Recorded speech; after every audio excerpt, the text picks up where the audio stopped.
mayamda ai video amaga amuk share tawzarage ko ado ngasigi video sina kaino hai matam sida ai gi date of birth ki matung ina ai se karamba thabak tawbana hena chanaga dage habado adugi matang dani ko haidi akoi gi haidi destiny number hai tare ko ai gi date of birth se calculate taroga hotla matung da hai adu da lakpa number do akoina destiny number ne haine ko haidi calculation se haidi ko akoina destiny number sida base tawraga puthokpa kaino ne ko ado sida sum haidi profession se dum piramba ya haidi khara hai tare ko sida e nang shi tawbe ai shi tawbe ai shi tawbe hai bado adu maina hai te destiny number sida mo koina tarot yang pasu ai natraga hai tare ko haidi ai gi life ki matang da hai tare ko hape chorak pa du maina yang pasu ai natraga relationship kari kra loina ma adum yang ba abdo ngasi gi di khwai first ki oina ai career gi han hairake ba haidi karamba profession na henna khwaidagi chanaga dage haibado ko ado destiny number hot pa se mamang da su ai hapu de hap khram ne karamba video da ne ai su kawre ko video se yamandana ado haibetang chorapa ma keno tawrase ko sida date koina date harasne ko date se 23rd ko 23rd kaino December 2000 and haira se basida haidi si example oina ko adonga sai 1998 1986 87 ishagi chaptan sidadi aina haidi 2000 na ire ko sida sunga tang ai ko ta kaino lak pasida mind lak pasida ko adu se plus to to se ko 2 plus 3 ko 23 just mine ige da ba 1 plus 2 plus 2 0 di half to say are ko adunga sai gi suppose 1990 98 1997 oi tar gadum plus plus plus sign tarum chakadam ne ko adu si kya tar ge nga se ko 5 6 7 8 9 10 10 tare ko 10 se mo haidi single number lorok to ne ba koina single number lorok kadam ni na koina si kya tare 1 tare ba 1 segi hai tare ko sida aigi date of birth to hai tare sile ko aigi pokpagi date to ne month ne chahi ne si ma'am se loina tinjanaraga haidi adui matung da tara ko do horen amu hang pe ai ko ai comment haidi ai do 23 tare 11 tare 12 tare na ko adu amuk tinjano te bang lemhori ba haidi digit ani la ko matam da ani do amuk tinjano ba do ama khatang ta hallo ba ko sise ko amuk ai horen amuk ab comment amam da haidi adu ta ba da haidi han ba do keno tawdraga su ko haidi sida haidi digit ani ta ko matam da ani do amuk plus tawslarga haidi single number tara ko do hai tara ko 1 haire ba sida ko 1 gi oina haire se ba ko 1 se medical chane ko khoi first ko medical ma chane aduga akoi gi entrepreneur ka hai tara ko isha gi thabak kumba ga tawjaba do haidi kaino ma organization gumba natraga business startup kumba kai gumba dumaina tawba yai sports ki line ma chane business ena jade entrepreneur budi hire ko haidi dum business se haidi isha da chana budi ko government job kumba kai gumba su dum leidi legal ko haidi magi 1 gi tabange se ko adagi management gi thabak se ma hai tara ko haidi management gi thabak se ma haidi adu dum su yai sisina 1 gi ore ko adai suppose 2 tarak pa hire se ne ko 2 tarak ko migi na kai keno tawga da ya ge hai kan moi se ko haidi yamna creative oi ba hai tare ko masagi oina creative oi aduga amu haidi artist kumba hai tare ko artist kumba acting gi line gumba kai gumba chef ne has ne ko chak thongbo ko pa leina ko haidi koi cook hai badi cook ti hai ko chef and has ko haidi chef amma yare adegi haidi akoi gi keno se kala gi lam se hai tare ko ishai chakba jagoi saba adegi akoi gi acting kari kra su gumba mayam se jane ko counselor su oi be yai ko haidi counselor oi be yai adegi PR ko haidi public relation gi oina haidi gande job su mayam am leno ko haidi PR gumba su jane ko adegi spiritual field se hai tare ko spiritual field har gadi aina tawriba thabak se zo spiritual field gi makhal amani na ko haidi tarot reading oiro natraga healing gi kari atai modality mayam am leina ko haidi adum badasu tawbi yai ko haidi spiritual field ama tawbi yai teaching line ama chane ko aduga designing se hai tare ko designing se the any haidi fashion designing oigera interior design oigera ko haidi designing se ma chana gani ko si sina number 2 ta bangai gi hai tare ko adagi amuk 3 se ko 3 sina amuk ke kai taw ta ge tawbi ya ga da ge hai kan 3 se ko 3 se su hai tare ko mingon da takpi ba tambi ba se yamna pamjayeba aduduna haidi trainer gumba teaching line gumba hai tare ko adai public speaking haidi mayam mamang da thoga wa ngang ba khot pa su gumba mayam iba pamgani ko iba pamgani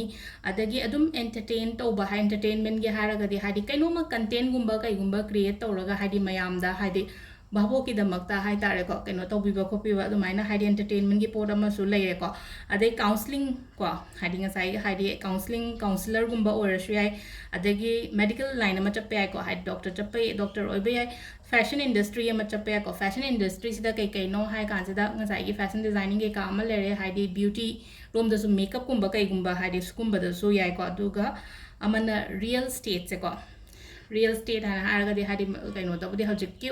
Manpur क्या तौदे अतोप लमदे real estate की business से याम तौबनेको real estate की business कुंबा कोना पाइबीबा यायबको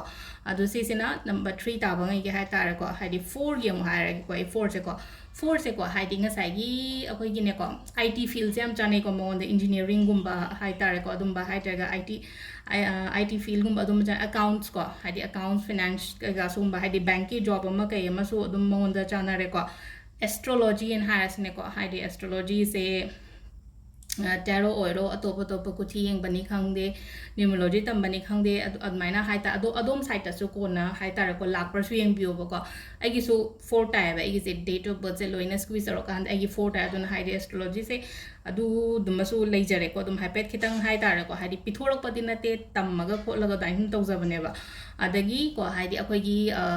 active service कुंबा चंगबा याय को अदुगा लोगुंबा तंबसु याय अदुगा CA ngasai accounts बुदी हायगेना bank की कई हाइडी अखोगी सीए गुंबा कई गुंबा हाइदुंबा दुमे पे खागुंबा थाबिगे सु याय को ngai को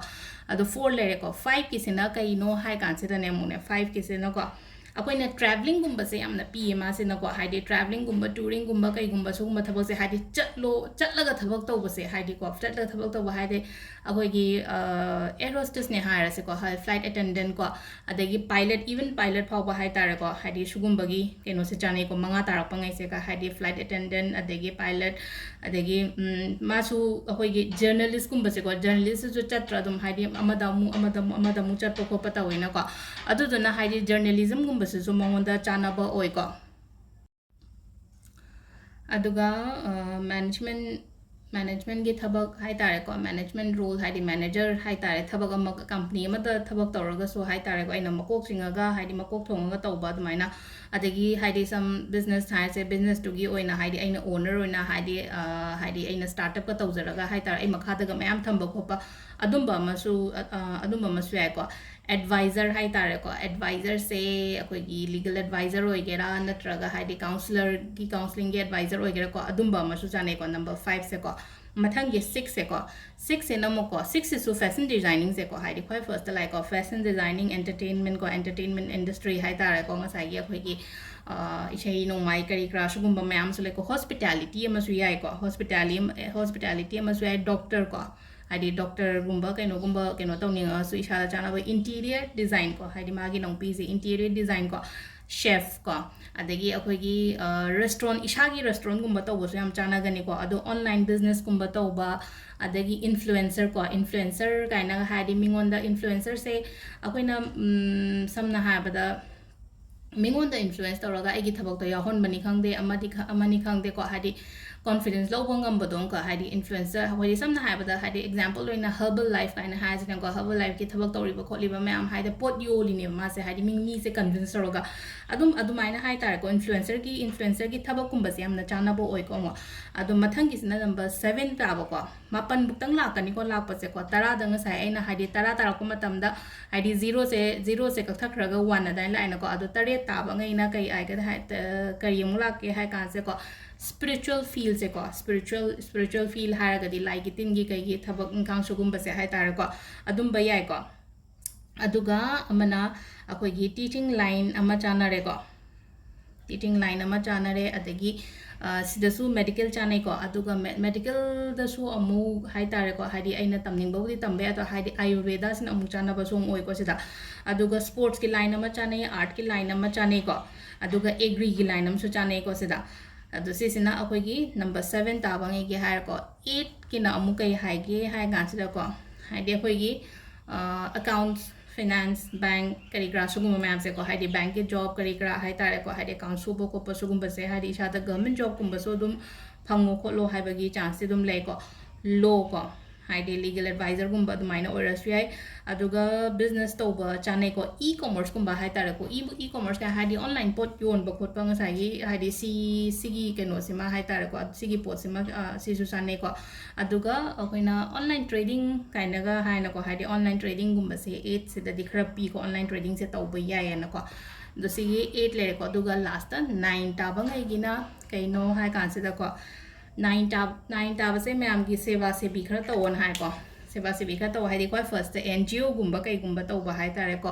हीलर है रसिने को है हीलर है ते मैम की प्रॉब्लम हील तो बिरीबा को बिरीबा है तारे को कोई रेकी हीलर के दिक्रा है रसिने को स्पिरिचुअल हीलिंग गुम्बा तो बिबा मी की दमकता है कुछ के येंगा केनो तो इसे जो है हीलर मखला मने बा कुछ येंगा है सोमदा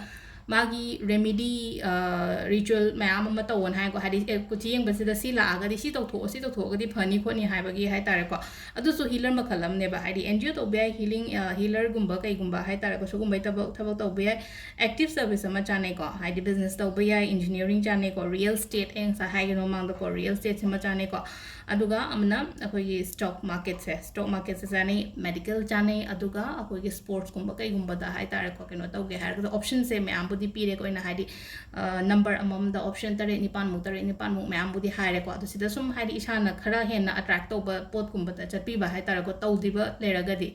अदगे सुम हाइदी ऑलरेडी थबक पुदी तौरे दा बिजनेस से करम तौगदगे काइना सुम खलक बखप मतम दा हाइ तारे को अदम सेकंड केनो हाइ तारे को अखोगी